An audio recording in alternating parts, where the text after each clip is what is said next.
Magnetic field lines circular ring या circular loop के case में कैसे ड्रॉ होती? सबसे पहले हम यहाँ पर ड्रॉ करते हैं cardboard. Okay, so this is your cardboard जो हॉरिजॉन्टल प्लेन में रखा गया है इस तरीके से। इसमें दो होल्स आप बनाइए, ए और बी। इस ए और बी होल से क्या पास करेगा? Copper wire. ठीक है, तो इस तरीके से कॉपर वायर इसमें से पास होगा। जो दो एंड्स कॉपर वायर के बाहर निकल के आएंगे उनको हम किससे कनेक्ट कर देंगे? बैटरी से। ठीक, अब जैसे ही बैटरी से कनेक्ट करेंगे इसमें करंट फ्लो करने लगेगा। करंट का डायरेक्शन क्या होगा आपका? फ्रॉम पॉजिटिव टू नेगेटिव, मतलब करंट आपका कुछ इस डायरेक्शन में फ्लो करेगा। This would be the direction of current. ठीक, अब करंट अगर फ्लो कर रहा है तो उसके अराउंड मैग्नेटिक फील्ड भी क्रिएट होगा, जो कैसे हम रिप्रेजेंट करेंगे? Magnetic lines of forces. अब हम अगर कंपास नीडल ए और बी के अराउंड रखते हैं तो हमको क्या मिलेगा? Rings of magnetic lines of forces. हमारा जो मेन कंसर्न है वो ये है कि हमको ये फाइंड आउट करना है कि ए के अराउंड जो मैग्नेटिक लाइंस ऑफ फोर्सेस बने हैं या बी के अराउंड जो मैग्नेटिक लाइंस ऑफ फोर्सेस बने हैं उनका डायरेक्शन क्या होगा। तो डायरेक्शन फाइंड आउट करने के लिए we have to see the Maxwell's right hand thumb rule. इसमें हम बेसिकली क्या करेंगे? करंट का डायरेक्शन देखिए, ये आपका कंडक्टर है। इस कंडक्टर में करंट किस डायरेक्शन में फ्लो कर रहा है? ऊपर की तरफ फ्लो कर रहा है। ठीक है, तो अगर आपका करंट ऊपर की तरफ मूव कर रहा है तो इसका डायरेक्शन क्या हो जाएगा आपका? Anti clockwise direction. अगर हम पॉइंट बी को देखें, पॉइंट बी में आप ध्यान दीजिए, ये कंडक्टर है आपका। ठीक, इसका डायरेक्शन कहां पर है? नीचे की तरफ। इस सर्कुलर रिंग के डायरेक्शन को क्लॉकवाइज डायरेक्शन से रिप्रेजेंट कर सकते। So this is how the direction of the magnetic line of forces are determined. अब ध्यान दीजिए, आप सेंटर कहाँ है आपका? बोर्ड का सेंटर, मतलब ये। इसको सपोज हमने पॉइंट दे दिया एम या सी या कोई भी पॉइंट आप दे सकते हैं कि आपकी जो मैग्नेटिक लाइंस ऑफ फोर्सेस हैं वो जैसे जैसे सेंटर की तरफ आ रही हैं, ठीक, वो क्या हो रही है? आपकी सर्कुलर से हटकर नियरली पैरेलल हो रही है या नियरली स्ट्रेट हो रही है। तो प्रॉपर्टी क्या है magnetic line of forces in the case of circular ring कि जैसे जैसे हम सेंटर की तरफ आएंगे मैग्नेटिक लाइन ऑफ फोर्सेस आपकी रेयर हो जाएंगी, लेस डेंस हो जाएंगी और स्ट्रेट हो जाएंगी, मतलब यूनिफॉर्म हो जाएंगी। ठीक, अगर कोई लाइन आपकी स्ट्रेट मूव कर रही है तो हम ऑलरेडी बता चुके हैं it is representing the uniform motion. अब इस एक्सपेरिमेंट में डायरेक्शन के बाद हमको ये देखना है कि पोलैरिटी कैसे रिप्रेजेंट करेंगे। तो पोलैरिटी रिप्रेजेंट करने का जो सबसे सिंपल मेथड अभी तक हमने पढ़ा है दैट इज, अगर आपको याद हो, बार मैग्नेट। थोड़ा रिमाइंड करें अगर आप, तो हमने एक बार बार मैग्नेट जब ड्रॉ किया था लाइक दिस, तो उसमें magnetic line of forces north और साउथ, ये दो पोलैरिटी थी। ठीक है, तो मैग्नेटिक लाइन ऑफ फोर्सेस कहां से स्टार्ट हो रही? नॉर्थ से, और साउथ पे जाकर के एंड हो रही थी। इस तरीके से magnetic line of forces draw थी। इसी का हमको यूज करना है यहाँ पर। देखिए, अगर हम पोलैरिटी की बात करेंगे तो हम एक्सपेरिमेंट की इस तरफ खड़े हैं, like I am standing in front of this table. ठीक है, तो मेरी तरफ से अगर आप देखेंगे तो ये जो एरो देख रहे हैं ये मेरी तरफ से बाहर जा रहे हैं, मुझसे दूर जा रहे हैं एरो। ठीक है, या फिर हम कह सकते हैं सिस्टम के अंदर जा रहे हैं, टेबल के अंदर यहां से एंटर कर रहे हैं। ठीक, तो साउथ पोलैरिटी अगर आप देखेंगे तो यहां पर एरो क्या होते हैं? एंटर होते हैं। तो जिस पॉइंट से एरो एंटर होना शुरू होते हैं सिस्टम पर, वो क्या रिप्रेजेंट करता है? South polarity. तो मतलब मेरा जो एंड है मेरी तरफ, that is represented as the south polarity.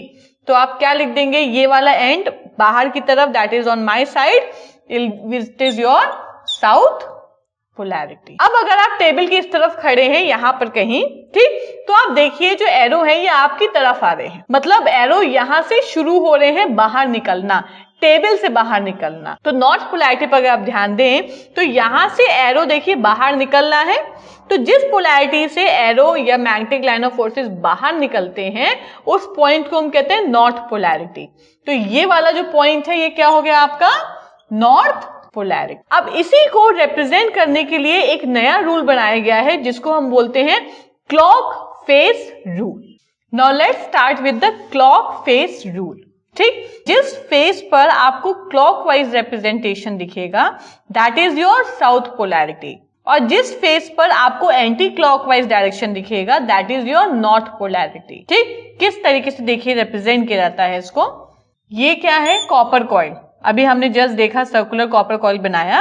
अगर इस कॉपर कॉइल में करंट जो आपका फ्लो कर रहा है वो क्लॉकवाइज डायरेक्शन में फ्लो करेगा। ये कौन सा डायरेक्शन है, this is your clockwise direction. तो अगर कॉइल में करंट क्लॉकवाइज डायरेक्शन में फ्लो कर रहा है तो उस केस में my side is the south polarity. इसी का अगर आप उल्टा देखें, ठीक है, इसी को अगर आप ऑपोजिट करें तो दूसरी साइड से ये एंटी क्लॉकवाइज दिखेगा। किस तरीके से दिखेगा, ये अगर आपका कॉपर कॉइल है, इसको आप दूसरी साइड से देखते हैं तो इसका डायरेक्शन जस्ट उल्टा दिखेगा। इस तरीके से ये दिखेगा आपको, that is your anti clockwise direction. जिस फेस से आपको एंटी क्लॉकवाइज डायरेक्शन दिखेगा that is represented as a north polarity. तो बस 2 पॉइंट्स का ध्यान रखिए क्लॉक फेस रूल में कि साउथ पोलैरिटी किसको रिप्रेजेंट किया जाता है, the one which shows a clock wise direction, और नॉर्थ पोलैरिटी किसको रिप्रेजेंट किया जाता है,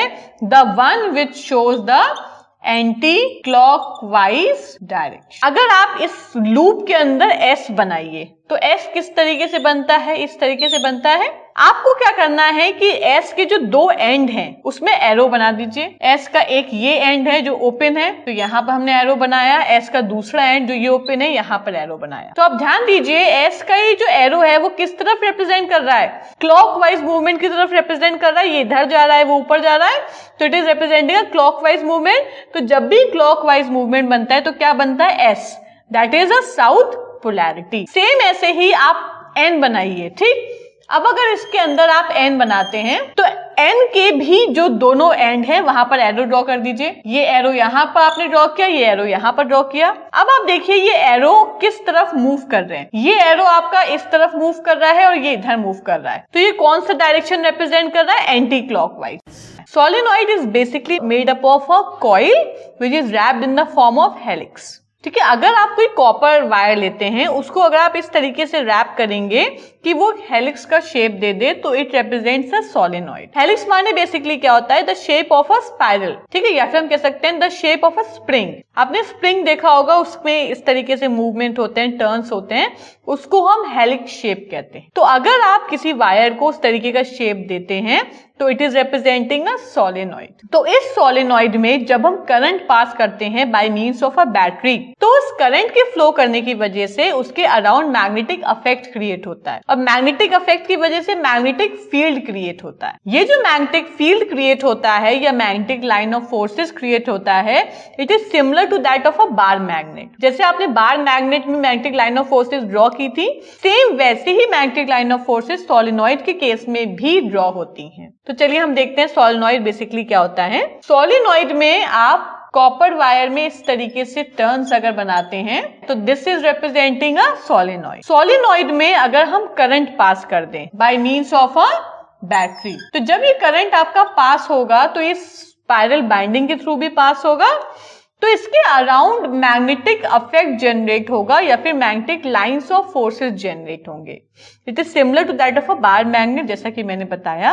अब देखिए इसमें नॉर्थ और साउथ पोलैरिटी कैसे डिटरमाइन किया जाता है। अगर इस सोलेनॉइड को आप फ्रीली रोटेट करते हैं, सस्पेंड कर देते हैं वायर से, तो उसका जो नॉर्थ पोलैरिटी है वो नॉर्थ डायरेक्शन की तरफ रिप्रेजेंट करता है और उसकी जो साउथ पोलैरिटी है वो साउथ डायरेक्शन की तरफ रिप्रेजेंट करता है। इन अदर वर्ड्स अगर हमको फाइंड आउट करना है कि इसकी नॉर्थ कौन सा है, साउथ कौन सा है, तो आप एक बार मैग्नेट लेकर आइए। उस बार मैग्नेट में नॉर्थ और साउथ पोलैरिटी आपको पता होगी।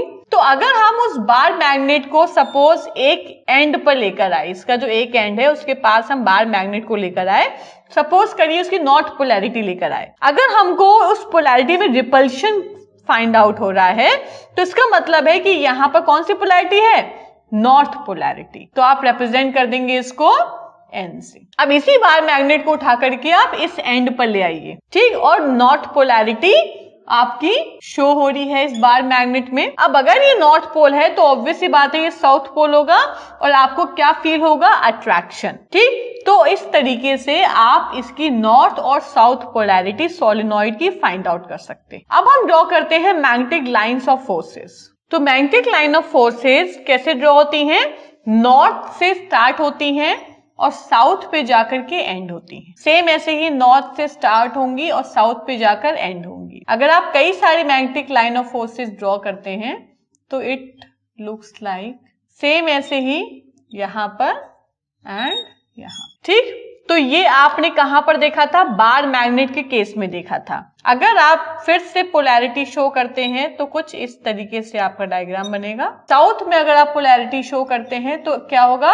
Magnetic line of forces enter करेंगी साउथ पोलैरिटी की तरफ से।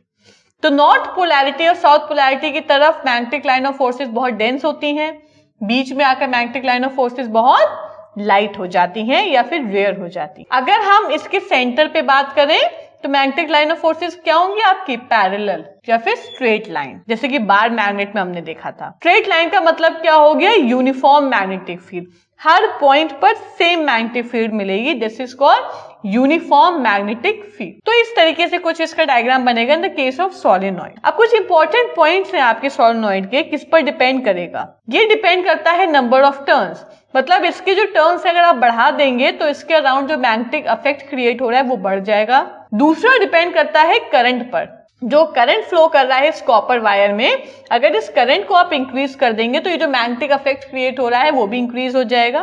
ठीक, ये जो सोलेनॉइड है ये बेसिकली टेम्परेरी मैग्नेट की तरह काम करता है, मतलब जितनी देर तक करंट इसमें फ्लो करेगा बस उतनी ही देर के लिए इसमें मैग्नेटिक इफेक्ट क्रिएटेड है। अगर करंट फ्लो करना बंद कर देगा तो मैग्नेटिक इफेक्ट भी आपका स्टॉप हो जाएगा।